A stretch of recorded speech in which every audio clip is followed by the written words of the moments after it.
D'abord parce que nous voulons une économie stable. La stabilité, c'est un bien précieux. Tout le monde veut de la stabilité. Dans sa vie familiale, dans sa vie personnelle, dans sa vie professionnelle. Je connais peu de gens qui aiment les montagnes russes permanentes. C'est fatigant et ça donne mal au cœur. La stabilité est un bien précieux. Une économie stable est un bien précieux. Une fiscalité stable est un bien précieux. Nous refusons les risques de spéculation et les possibles détournements liés à ces spéculations. Nous refusons les risques de spéculation, en particulier liés au Bitcoin. Et j'ai demandé, comme vous le savez, que la présidence argentine du G20 se saisisse de cette question, et je vous annonce que je viens de confier à Jean-Pierre Landau, ancien sous-gouverneur de la Banque de France, une mission sur ces crypto-monnaies.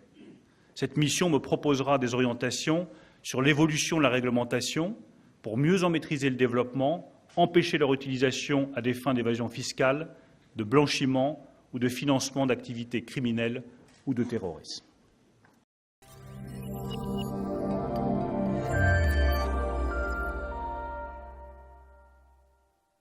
Le ministre de l'économie et des finances, Bruno Le Maire, a annoncé le 15 janvier avoir confié une mission sur les crypto-monnaies à Jean-Pierre Landau, ancien sous-gouverneur de la Banque de France de 2006 à 2011. Pourquoi cette mission de régulation ? Est-ce pertinent pour des crypto-monnaies qui se moquent des frontières ? Voyons voir tout cela. Sans grande surprise, Bruno Le Maire avance encore les arguments de la lutte contre la spéculation, le blanchiment d'argent, l'évasion fiscale et le financement d'activités criminelles. Bref, tous les aspects négatifs qui sont souvent mis sur le dos du Bitcoin. Des utilisations douteuses du Bitcoin, il y en a eu, c'est certain. Mais les reproches que Bruno Le Maire fait au Bitcoin, on peut aussi les faire au dollar et à l'euro. Les trafiquants en Europe utilisent principalement des euros pour leurs transactions, pas des bitcoins qui sont traçables et qui coûtent de plus en plus cher en frais de transaction. Quant à l'évasion fiscale, elle se fait souvent en euros, ça ne surprendra personne. Bruno Le Maire veut s'attaquer au Bitcoin pour lutter contre l'évasion fiscale, mais à côté de ça, il ne semble pas faire grand chose pour lutter contre l'optimisation fiscale, alors que ça représente des montants autrement plus gros. Bel exemple de manque de cohérence. L'autre aspect qui est frappant dans le discours de Bruno Le Maire, c'est que ses propos sont empreints de généralisation. Comme beaucoup de politiciens qui n'y connaissent pas grand-chose, le ministre de l'économie fait clairement un gros amalgame entre le Bitcoin et les autres crypto-monnaies. Pour justifier une régulation des crypto-monnaies, le maire prend l'exemple du Bitcoin et généralise à partir de cet exemple. Selon les partisans d'une régulation stricte, le Bitcoin n'est pas une monnaie, mais simplement un actif spéculatif. J'ai déjà eu l'occasion de dire et de rappeler que le Bitcoin n'avait rien d'une monnaie. De près ni de loin, c'est un actif purement spéculatif. Ceux qui y investissent aujourd'hui le font à leurs risques et périls. Alors une régulation n'a de sens qu'au plan international, mais je crois qu'effectivement le moment est venu de poser la question au G20, comme Bruno Le Maire l'a proposé.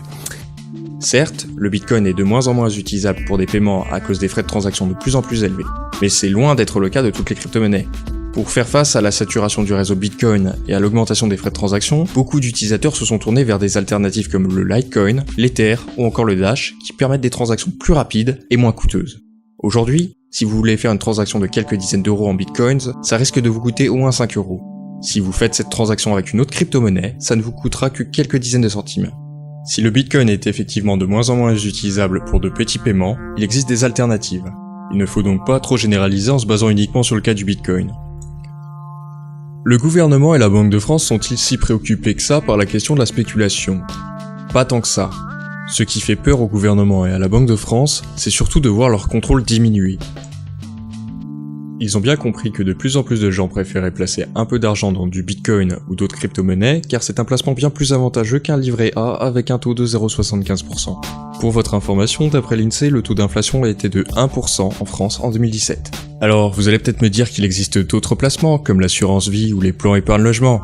Eh bien, pour les plans épargne logement ouverts à partir de 2018, c'est encore pire, puisqu'ils seront taxés à 30%.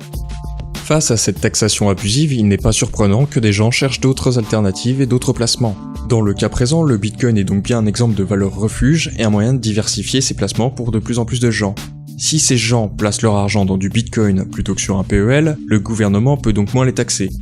Un autre truc qui dérange fortement le gouvernement, c'est que les banques et l'État n'ont aucun contrôle sur le Bitcoin et les autres crypto-monnaies privées. Si l'État estime que vous lui devez de l'argent, il peut ordonner à votre banque de saisir de l'argent sur vos comptes. En revanche, si vous avez de l'argent sur un wallet Bitcoin, votre banque ne peut pas saisir vos fonds. Ce qui fait peur au gouvernement, ce n'est pas vraiment la spéculation, mais le risque de voir ses moyens d'action diminuer.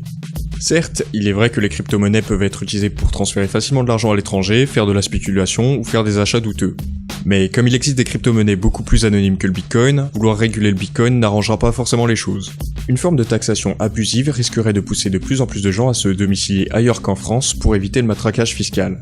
Plutôt que de vouloir lutter contre une avancée technologique au niveau global, l'État ferait mieux de se remettre en question, par exemple en baissant les impôts et en rationalisant ses dépenses.